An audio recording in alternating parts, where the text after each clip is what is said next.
Hello, okay. I wanted to come on here and talk because I am thinking about going to get my master's degree. I'm thinking about going back to school. And when I went to go look up Black Girl's master's degree on YouTube, it was showing me things about slavery. So I was like, oh, clearly not a lot of us are sharing our experiences online, which is so strange for me because I've just surrounded myself, I guess, in a bubble of Black women. And so I'm not used to not having representation. I'm not used to it anymore. So it was strange to realize I could only find like two or three Black girls that were talking about like their experience with higher education beyond bachelor's. I have my bachelor's. But yeah, so I was like, okay, maybe I should try and fill the space up and add some videos for other Black women to use. So I have my bachelor's degree in English. That was a degree that I chose when I was 17 years old, okay? I wasn't quite aware of myself and what I actually would want to do. And while I don't regret my degree, I don't have any interest in following a path of English or creative writing or anything like that. I find that I have a passion for writing and for storytelling. Well, saying I have a passion for writing is a stretch because writing feels like, but I love storytelling and I do like writing sometimes. But in order to protect my passion for that, it needs to remain on the side. So I have been working with kids and working in school and community work for the past few years. And I'm thinking about going back to school to get my degree in educational leadership. And today, a woman popped up on my timeline, a Black girl, and she just completed her PhD in educational leadership, which to me was so crazy because I haven't been looking anything up like that on YouTube or really anywhere. I mean, I guess maybe the algorithm tracked me on Google, but I haven't had anything like that happen before. And I thought it was crazy that it was also my same major. So I was like, okay, fine, because I haven't been completely sure about it. So I think I'm committing to trying. So right now I'm just in the application process. I would be trying to go for next September, so September 2026. So you're catching me right as I'm beginning. The reason why I'm feeling motivated to do this is because there's a scholarship program that I'm really interested in applying for, and I've just applied for it. It's called the McGill, oh, maybe it is McCall McBain Scholarship at McGill University. I'm Canadian. I have decided that I don't think it makes sense for me to pay to go to university to get my master's degree. I think that if I'm going to go, I should be getting paid or I should get a scholarship. I just don't think that higher education at this point is adding enough value in the industries that I'm interested in pursuing in order for me to pay. So I would want to be paid to go, which I just don't think is a crazy ask at this point. So I'm only pursuing programs where there's full ride scholarship available and a stipend available, monthly stipend. I think that's kind of the path of programs that I'm pursuing. So that's my focus right now. I just sent in my scholarship application. So if I get the scholarship, then I will apply specifically for the educational leadership program at McGill for my master's. I'm also in a bit of a situation though, not a bad situation, just a situation, a good one. I'm also interested in musical composition and being a composer. There's a composing program in California at the University of Berkeley.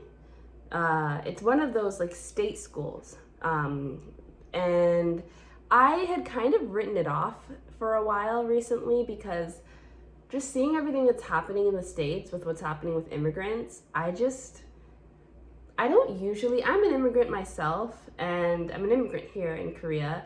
I've lived in America for 10 years as an immigrant when I was in elementary, middle school, and high school.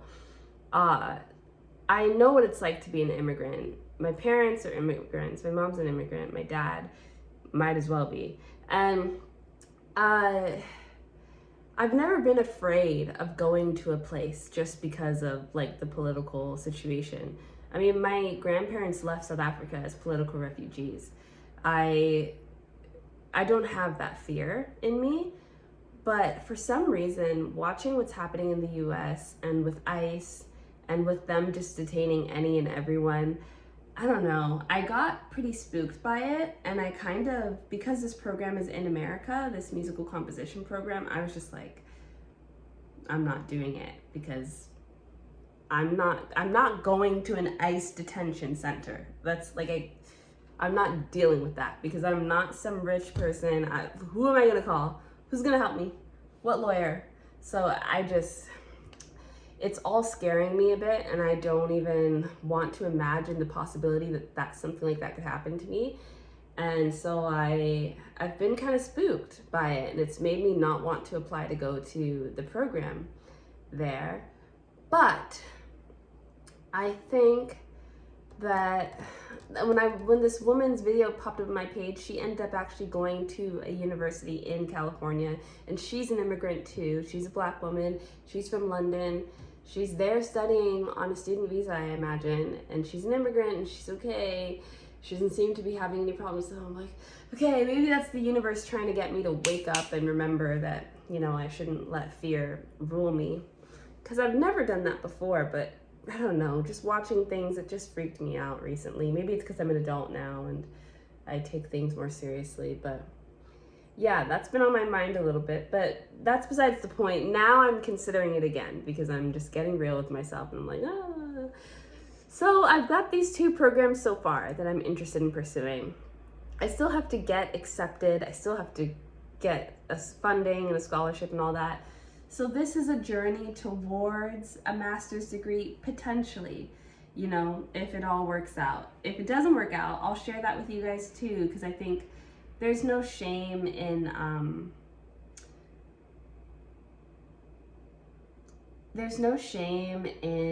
failure and in not being accepted, in rejection, and I think that's an important story to tell too. So I'm gonna try and be as transparent as I possibly can on this journey and share with you guys the updates as they come so I can help add some Black women to the master's degree space.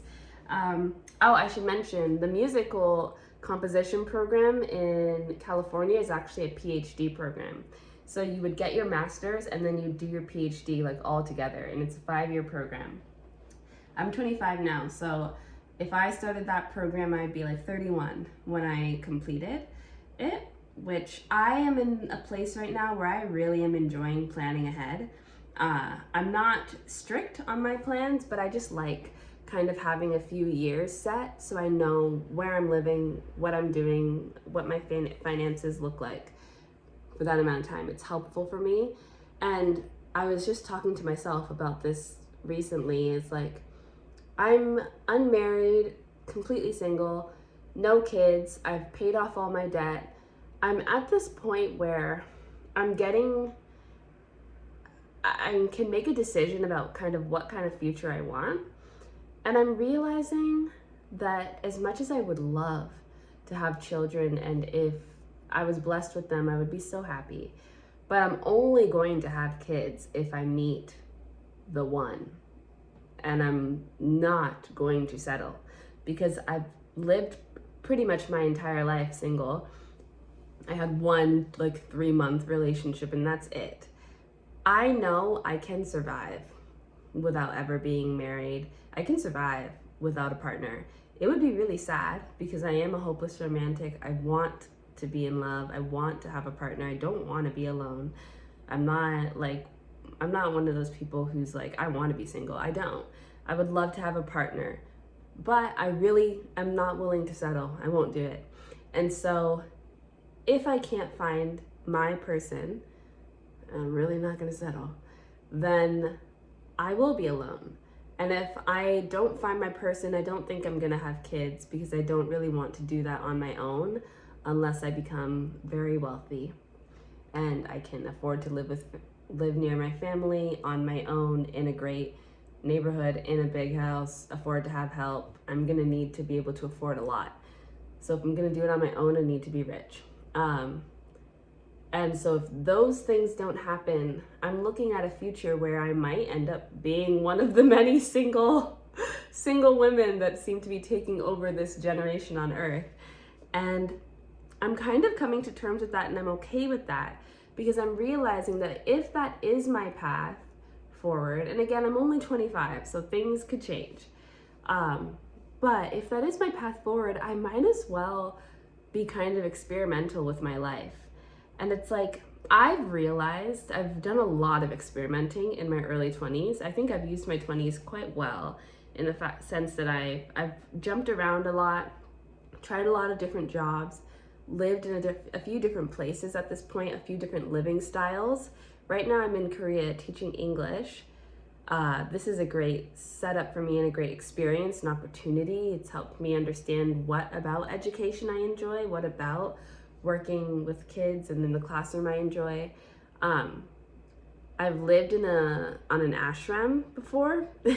So that's like a community living space where all you do is pay like $25 a month and then you contribute through work. And then you have your off time, and I loved it. I've lived with family. I've had a lot of different living situations and arrangements. I've done a lot of different programs, and there is a way to survive without having a set career. There is a way to survive without renting your own apartment. Like, there are ways, and I've managed to find them, and I think I can continue to find them for the rest of my life. I also know of a way that I can live pretty much rent-free for the rest of my life away from family. And it's through this ashram. And so that's my plan. If nothing works out and I need a place to live and I don't want to go home, I will just live on the ashram for the rest of my days.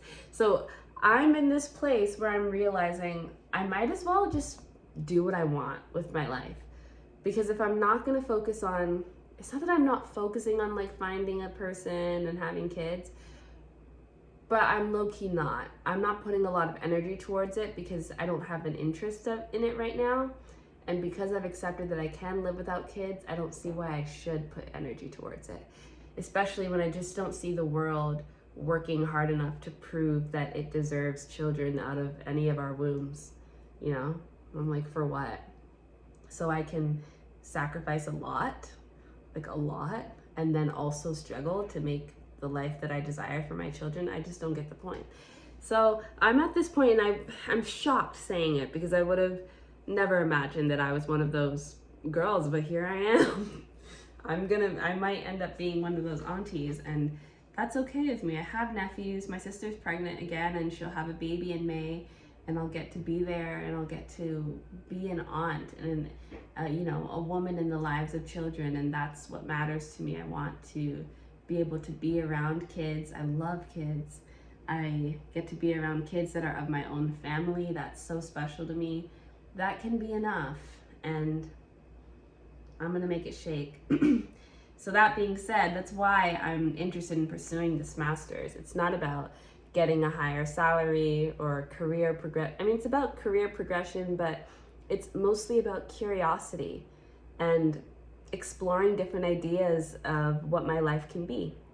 And I have an idea about what it would be like to get my master's, what it might be like to get more education. I loved being a student. I like being a student.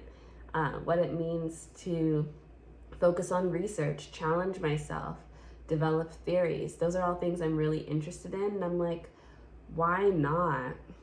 Why not? I don't have anything holding me back. I don't have any bills. I don't have a car. I don't have a house. I'm free. And once you realize that, it's kind of like, well, what the hell? Like, might as well.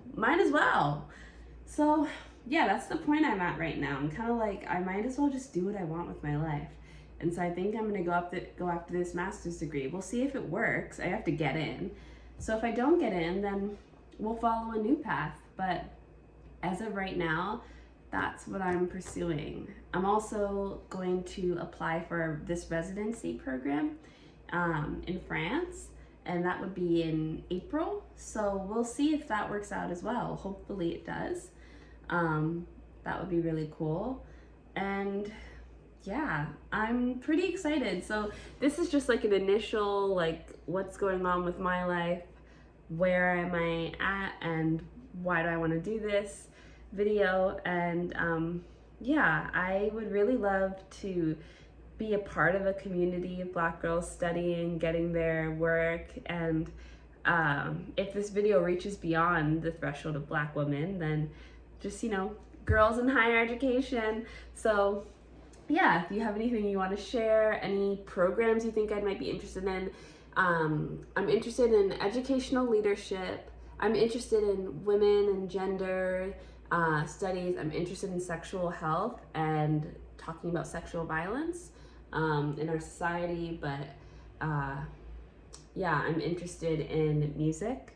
And if it's a really interesting program, then maybe I'm interested in creative writing. I mean, and again, I'm kind of only interested in programs that offer like full ride scholarships and a stipend, something like that. And it doesn't need to be in Canada, it can be anywhere in the world. As long as I can apply and get that funding, then I'm interested in applying. So yeah, I'm excited. Follow me on this journey, share your own. If you're doing this, please start recording your life so I can watch you and we can be in it together, because I love watching women do things. So please give me more information. I'll see you guys later. And yeah, toodles, bye.